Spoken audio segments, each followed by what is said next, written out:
বিশ্বনবী খাদিজাতুল কুবরা, ওনার প্রথম স্ত্রী খাদিজাতুল কুবরা তাহেরাকে কবরের মধ্যে রেখে দিয়ে কাঁদতে শুরু করলেন, চোখের পানি ছেড়ে অনেক দোয়া করলেন। দোয়া শেষে সব সাহাবারা ঘরে ফিরে যায়, বিশ্বনবী যায় না।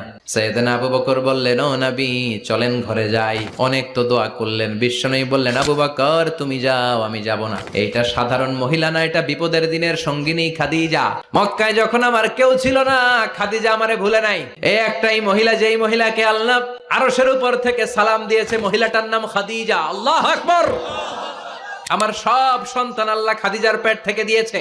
ফাতেমাতুজ জোহরা খাদিজার মেয়ে, জাইনাব খাদিজার মেয়ে, উম্মে কুলসুম খাদিজার মেয়ে, রুকাইয়া খাদিজার মেয়ে, আবুল কাসেম বিশ্বনবীর ছেলে খাদিজার ছেলে, আব্দুল্লাহ যাকে তাইয়্যিব এবং তাহের নামে আমরা চিনি, সেও খাদিজার ছেলে। সুবহানাল্লাহ।